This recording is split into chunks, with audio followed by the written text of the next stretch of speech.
بلاغ للنائب العام، بلاغ للسيد رئيس مباحث اسم الوراق، بلاغ للسيد رئيس نيابة اسم الوراق.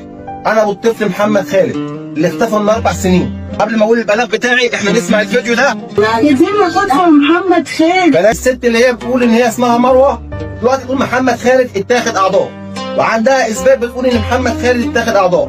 احنا دلوقتي عثرنا على ابني بتقول ان هو متاخد اعضاء. حضرتك يا نائب العام، انا عايزه النائب العام بس ان هو متاخد اعضاء اهو. انا كنت عايشه على امل ان انا اشوفه تاني، بس طالما متاخد اعضاء هاتولي العظم بتاعه. لو احنا فعلا بقى دوله صح هاتولي العظم بتاع محمد عشان اعمل تحليل دي ان دي.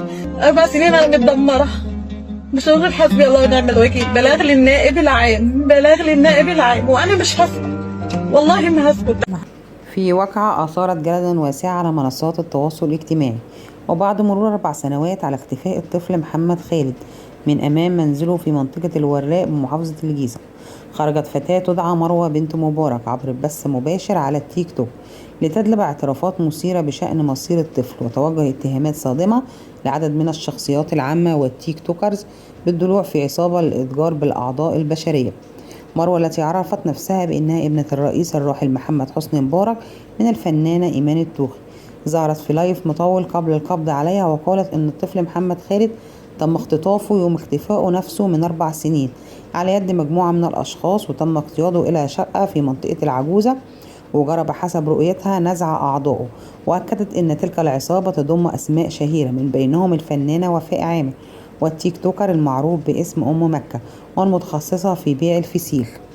الاعترافات أثارت حالة من الذهول لدى أسرة محمد خالد، والتي سارعت بالإعلان عن نيتها التقدم ببلاغ رسمي إلى النائب العام صباح غدا للمطالبة بفتح تحقيق موسم في أقوال مروة ومعرفة ما إذا كانت تمتلك أي أدلة حقيقية على ما قالته. وقال والد الطفل في تصريحات خاصة: احنا مش مصدقين الكلام ده، لكن لو في واحد بس عنده معلومة عن ابني هنمشي وراه للآخر. احنا عايزين نعرف محمد حصل له ايه، وحتى لو الكلمة جاية من مجنونة. والجدير بالذكر ان السلطات الأمنية ألقت القبض على مروة بعد ساعات من ظهورها في البث المباشر، وبدأ التحقيق معها فيما ورد على لسانها من اتهامات قد تدرك تحت بند نشر الشائعات وبث أخبار كاذبة، فضلا عن احتمالية وجود معلومات تمس الأمن العام حال ثبوت صحتها. ولا تزال الواقعة محل متابعة دقيقة من الرأي العام في انتظار ما ستكشف عنه التحقيقات خلال الأيام المقبلة.